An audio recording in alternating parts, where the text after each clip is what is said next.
Israel, of course, losses are not something you had to deal with very often. So just talk to us right now about just kind of the emotion as you kind of let everything process. No, losses are part of life, and losses is something I deal with occasionally. Just this is my first one in MMA, but yeah, as they say, it is what it is. If I was gonna lose to anyone, what better guy to lose to than a guy like Jan, a classy champion, a cool dude, a very nice guy, a guy who has a great story in himself. On his way of getting cut from the company, comes back and then dominates, becomes a light heavyweight champion, and then hands this guy, a future legend, his first loss. Yeah, if I was going to lose to anyone, I'm glad I lost to him. Yeah. Ended up being a pretty tactical battle on the feet. I mean, can you talk about, I guess, kind of what your game plan was and how it played out versus what you thought you were going to see tonight? That was my game plan pretty much. Just draw out some of his attacks, but he took his time tonight. I think he respected me as well. Like I did respect him. I respected his power. I felt his power. And yeah, I can handle that Polish thing.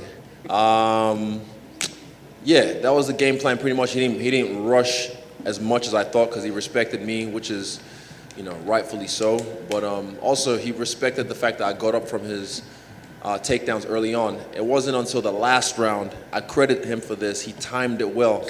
And then I'll have to have a look at the tape and see where my mind was at. But he just timed it well with that takedown, and then I had a good lockdown. I was trying to get the deep half when I had the lockdown, but also he wouldn't make space to punch. He did the whole pitter-patter thing because he was just going to steal the round. Because he knew, like, if he gave me space, I'm slippery, man. I'm slippery, and I was going to get back up. So credit to him. He's a great champion.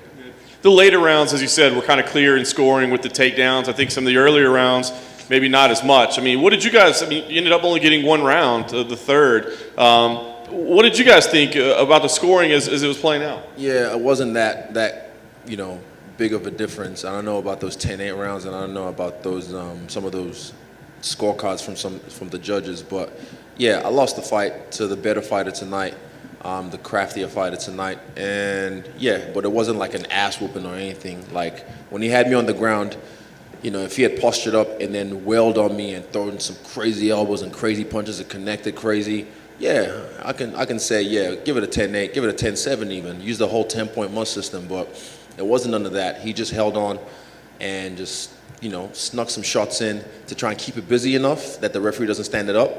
And that's a veteran move because he's a veteran in this game. I know you'll want to let this thing soak in, but I mean, at this moment, any regrets? I mean, obviously, you took a big chance here, right? I mean, you rolled the dice and it didn't pay off. Any regrets? No regrets. No regrets. Like I said, this is, like, I don't know. I feel like boxing or the boxing module or model has made it a bad thing to lose, which is, yeah, it sucks losing, don't get me wrong, but it's not like the end of the world. Like I said, I've lost before in the past, and like, one of my friend, VDK, rest in peace, I've lost many times, but I remain undefeated. It's about this. Like right now, me and my team, we're just excited to get back home and work on certain little details because I was drawing them out. He was trying to parry my jab, and I had an opening for my changeup, and yeah, he had good defense. He had an answer for a lot of things that I was throwing at him. Well, as well, I caught him a few times. I didn't hurt him, but he didn't hurt me either. But yeah, it is what it is. Nice. Last thing for me, I know you want to kind of go back to the drawing board, but do you see a career path for yourself right now? I mean, is it, hey, let's just go dominate 185 and show what we can do? Do you still, like, hey, I want to still entertain, maybe a move back to 205 at some point? I mean, what's the plan? Oh, definitely. You'll see me back at 205 later in the future, but right now, I got a division I got to dominate, and I know they're going to be thinking, oh, that's it. You just got to take him down. And then that shit, you got him. I'm like, all right, cool, bet. But I'll remind them again why I'm the king at 185. Izzy, to your right. What's up, Kev? How much do you think his size was a factor, like that you weren't able to hurt him with any of the counters that you threw or anything? Do you think that his size helped him and take some of the shots? No, I wouldn't say the size because I can't hurt big dudes. I think it was just his defense. He was really tight with his defense and smart with his defense. And also, like I said, he was not as careless with his offense like he usually is. You see him in the past where he was just like kind of march 1-2, 1-2, throwing like these weird angle punches. But he didn't. I was ready for those. I was even trying to draw them out certain times. I'd shake and bake, and invite him to like lunge, but he didn't. So yeah, he played it safe. He knew he had to respect my game, and so did I. I respected his game, but his size didn't really make that much of a factor until the last round when my legs just got fatigued, but my lungs were still fine. I know you pay a lot of attention to excuse me, what goes on. Do you feel like from what you've seen, this was the best he's ever fought in the UFC? I have to watch the fight again to see what it looked like. What it felt like was different. I wouldn't say it was the best he's ever fought from what I saw, but I have to watch the fight. But I don't think so. It was a lot closer than the judges were trying to make it out to be, And obviously, the whole thing about you trying to make history was got people interested in the fight. Mm-hmm. You also had the feud with John, right? The personal thing, and I know you wanted to fight John. Now that John is a heavyweight and you've been in there with a light heavyweight, is that out of the picture now, or do you still feel like in a couple months or whatever years you could fight John? Never say never. Never say never. But right now, like I said, I'm going back down to 185 and getting my work done. But yeah, fuck that nigga anyway. It's all good. So busy.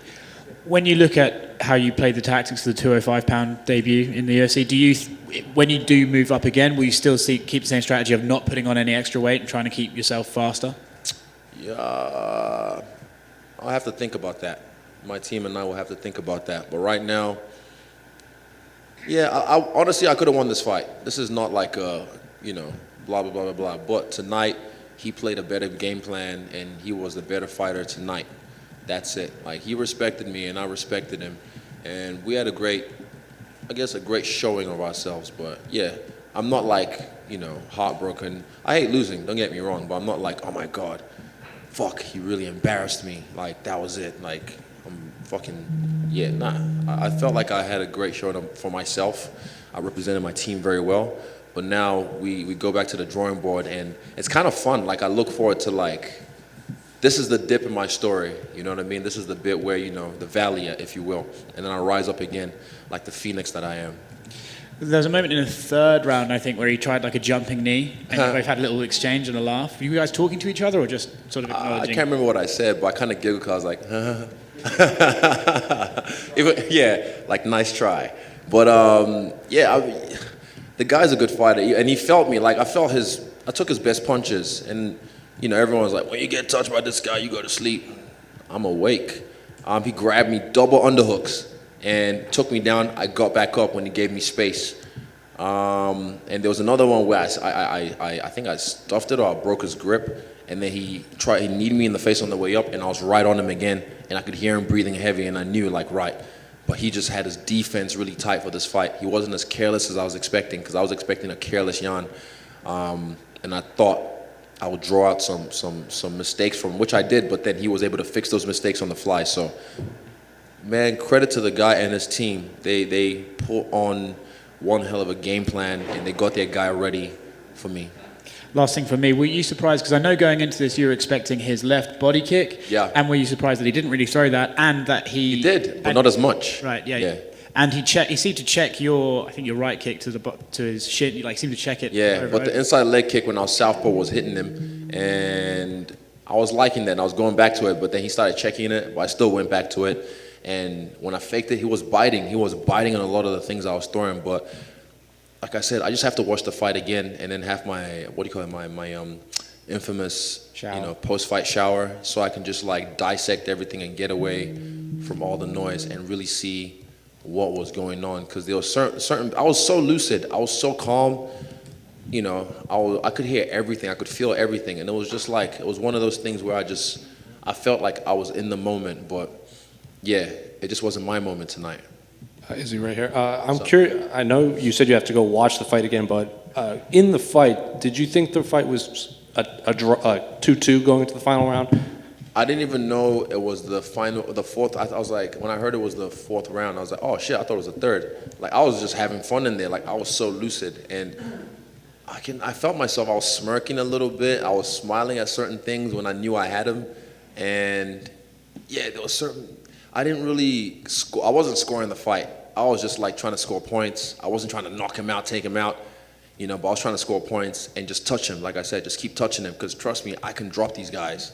I've done it before, and I'll do it again, but I can drop these guys. And I wasn't scoring it, so I didn't really know what it was, but I'm telling you, some of those judges, they at least need to train. There needs to be some kind of criteria before you start judging MMA and not just get some guys from boxing like, oh, have a look at this MMA fight and judge. At least you need to get down with the business.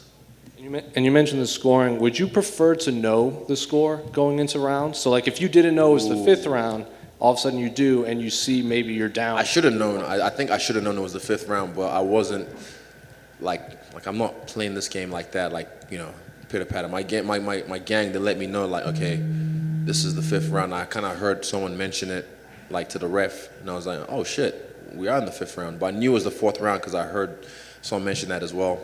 But I don't know. That's a good question. That might be a good thing. That might be a good thing. And Invicta does it a few times. They show. Oh fuck it, yeah. Then let them know. This is round 4. This is round 3, or maybe even scores like during the round, so you know if you're behind or not. I think.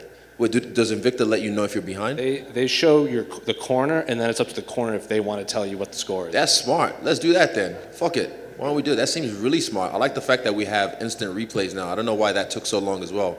I'm sure they have a group chat that they can all just text each other, NSCA, I think that's a really smart idea. So yeah, get it done. So that way, if my corner wants to tell me, like, yo, we need this round, I can, because I saw him getting tired. He would, trust me, I was fresh. He was getting tired. And the size played a factor in the fifth round. And you had a couple teammates on this card. I know Carlos came up short, but he got the 50,000 bonus in a kind of fun fight, and then Kai got the big spectacular win. So what did you make of their performances? I was inspired by both of them, by Carlos because of the way he showed himself in the first round. But it's one of these things that you just have to experience it. You just have to get in the game, get the feel for it. He got into the second round, I think, for the first time in a long time, but in the UFC, really feel the fatigue. And his opponent was game. Bro, that guy is tough. He is Nigerian, but he is tough. And it was just like, there was a point he looked at Herb D and goes, I'm okay. And I'm thinking like, he's eating shots to the body and to the face, and he's looking like, what's his name? Derek Lewis would say, he's okay. But credit to him. And Kai, perseverance, man. I don't know what it was, but there was a bit where homeboy pulled him back down and then tried to sink the choke in, and Kai just fought like hell with the top hand, and it was like this never say die attitude. And I think it's that dad strength, man. Like that, he's the new papa as well. That's literally what he said. Yeah, Kobe. I could see it. And also Eugene had an interview earlier on at the gym when we had a presser, and he talked about what they work with Kai when it comes to if the fight's not going your way, and he put that on full display tonight. Like, his perseverance was inspiring, and the fact that he even told me in the hotel, he's just like, he could feel him getting tired, and he thought to himself, just get up. He's like, all right, bet. Got up and just fucked him up. Israel right here. I want to know a lot of yourself. You're a very confident guy. You've always portrayed that. Still am. You're undefeated. I want to know, you seem to be taking this really well. How much have you ever thought about what your first loss, if you ever experienced it, would be like? Like I told you guys, I've lost in kickboxing, I've lost in boxing, I've lost in life, I've lost in love, I've lost in family. Like, life is, you don't just win all the time. It's wins and losses. So you roll with the punches, pun. But, it is what it is. I don't think about these things. Like, this was an option. In another parallel universe, I'm the double champ, and it all went, the way I expected it to. But in this one, I came up short tonight, but, I'm still here. When I go home, my team is still there. They love me. Nothing changes. My family, my loved ones, I just called all of them, the ones that I give a fuck about, and they all love me. When I go home and I see Toothless and Millie, they're gonna see me and lick me, and they'll still love me. So that's all that matters. And at the end of the day, I leave here with a few mil, and I'm happy about that. You said expect the unexpected with the walkout. You really did that. That was probably the most chill vibe. How far in advance did you know that's how you wanted to come out for this one? Well, that track, one time in lockdown before the Costa fight, me and the boys went bike riding, and we, with a few fun guys, and we were vibing, and I had that track in my head on repeat while I was vibing, while I was on a trip, and it was beautiful. And that track just puts me in this frequency where I just felt calm and at ease and in the moment. And I picked the track maybe 2 days ago, and I was like, yeah, that's the track I want to vibe with. And it was perfect. I felt that. And even his track was quite stoic as well and very airy, and I like that vibe. But yeah, it is what it is. I mean, my interests are for me only. They're not really for anyone else. I could sell my interests to some artists because people always offer me like, oh, I'll give you this much if you walk out to my song. I'm sure I could do that, but it's not really for anyone else but myself. The trip home, are we going to 2-week quarantine again? Yeah. Are we going to get internet Izzy, or do you already have other plans how you want to kill some time? We'll figure it out. Well, I mean, I'm getting into Twitch now. I've got a green screen, got a whole Alienware setup, and I think by the time I get home, I've got this 34-inch or 38-inch curved monitor, alongside with the one that my brother already. Shout out to my brother David as well. He set this whole thing up, and yeah, I look forward to just like getting into that esports world a little bit. But Internet Izzy, hey man, if you want to talk that shit, guess what? I clap back, and I clap hard. Thank you. Easy. Hey, Izzy, you've already beaten 3 of the 4 guys I'm about to mention, but who's most deserving to face you for the middleweight strap between the winners of Till and Vittori and Costa and Whitaker? I've already stated I'd like to fight Till if he can get it done. But who's the most deserving? We'll have to wait and see. Show me something. And I know they all think, oh, that's it. We've seen the chink in his armor now. But I'll tell you one thing. Every time in my life that I've lost in combat sports, I come back and I fuck the next guy up. I knock them out, actually. Because guess what? My team and I, we go back and do the work. And we know what to work on. You see Kai tonight? You see what happened? I'm telling you, like, this is what we do. Even Eugene was telling me, like, I'm excited to go back and to the drawing board so we know what to work on. I'm excited as well because I'm like, fuck, I thought I'd be able to, like, handle his top game better. But like I said, he knew, because after I got up from the first one, he knew if he gave me space, what would happen. I'd slip away. I even, like, had his chin at one point. I thought, should I go for a guillotine? I was like, nah, slip it. I'll let that one go. But yeah, I'm excited to go back home and work again on myself. What did the Polish power feel like compared to the middleweights, the 20-pound difference between the I know what people mean. I know what they mean. Like that. It's like this, that thud. But there was this kickboxer. I don't want to say the name, but like he met me in China one time, and he's like, "I know you. I saw you fight in Turkey. Man, you got a great chin." And that's what he remembered about me. And I was like, "Oh, yuck. Like I don't want to be remembered for being a tough guy. Like I said, I like to hit and don't get hit." So I'm not worried about getting hit. I just don't like to get hit because I like to do the hitting. But yeah. Wait, repeat the question. I rambled there for a little bit. I don't even remember. Fuck it, Shmo. How did the 20 pounds feel? The weight. Oh yeah, it just felt that thud. It's just like a thud, but I didn't get rocked. I didn't get flashed. I mean, everyone's saying, "Oh, the Polish power, legendary Polish power. If you get touched by it, you're gonna sleep." But you know, I'm still awake. And then the last question, you want to be known as the greatest of all time MMA history. That's the goal, that's the journey. Where does this loss, where does this moment stack up along the way? When you reflect, how are you going to remember this? Like I said, tonight I lost to a great champion, a deserving guy as well. I'm happy for him because in his story, like I said, he was I think 2 to 4 in the UFC on his way to getting cut, comes back and fuck, I gotta go find someone in the woods who's hanging and get their rope or something. Do some crazy juju. I'm Nigerian, so you know I can go back home and get some juju as well.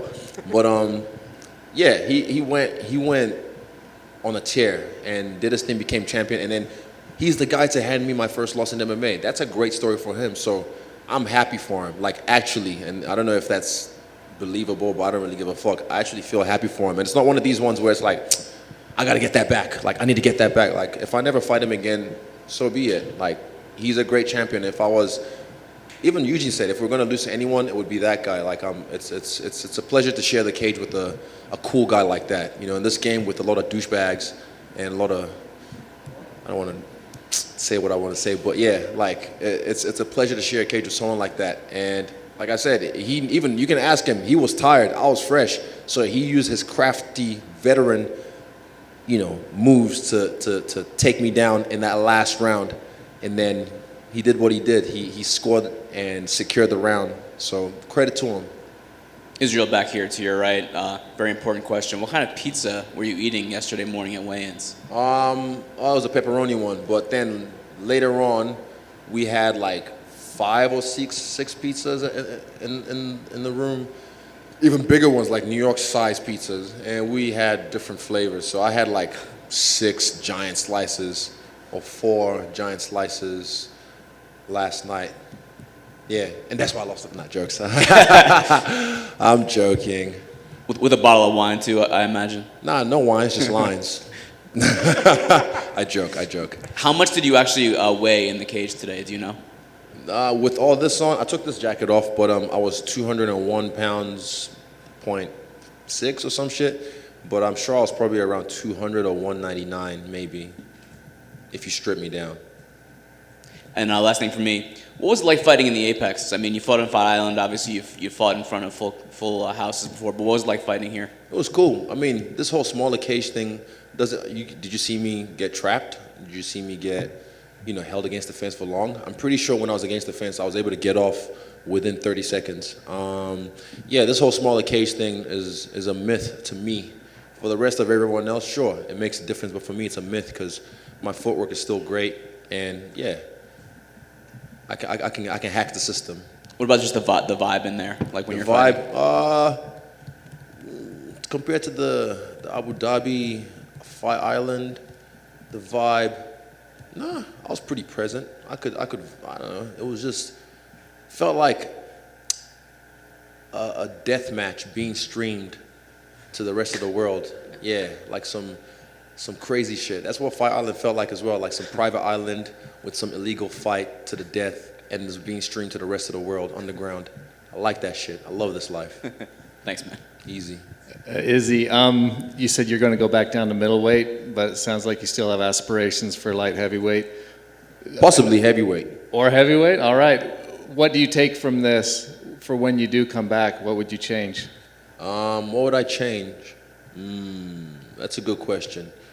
I'll have to give you an honest answer another time, if I'm being honest, because I don't want to speak, I guess out of turn. It's still fresh. I haven't had my shower yet to really digest a lot of this. But what do I take from this? I mean, like I said, dare to be great, I'm still alive. I didn't really get outclassed, It was just, wasn't my night because the other guy was, better tonight. And I'm telling you, in another timeline, I beat this guy. Another timeline, he beats me in a different way. Like, there's so many different ways this could have ended up. But tonight, in this timeline, he was the better fighter tonight. So, yeah, I just have to really sit with it and sit with my team. Then we can decide exactly what we'll do next time. Because this is the game. This is what we do. We go back, reassess, adjust, and try again. And one last thing, moving up that much weight, did your body feel any different? Like, you're able to perform just as well as? I felt great. There's no excuses on my part. I felt great. I felt calm in the back, eerily calm.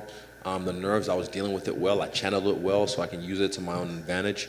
Yeah, it's just in the cage. I just have to watch the fight again to see what mistakes were made on my part and what mistakes I didn't capitalize on because I was making him make mistakes.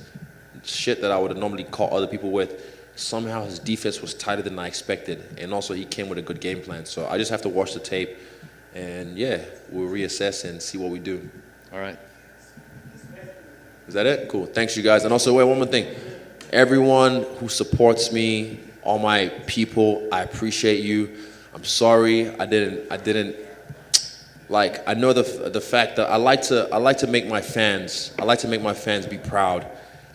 When they say what I'm going to do, what I've already said, being champ or double champ or whatever.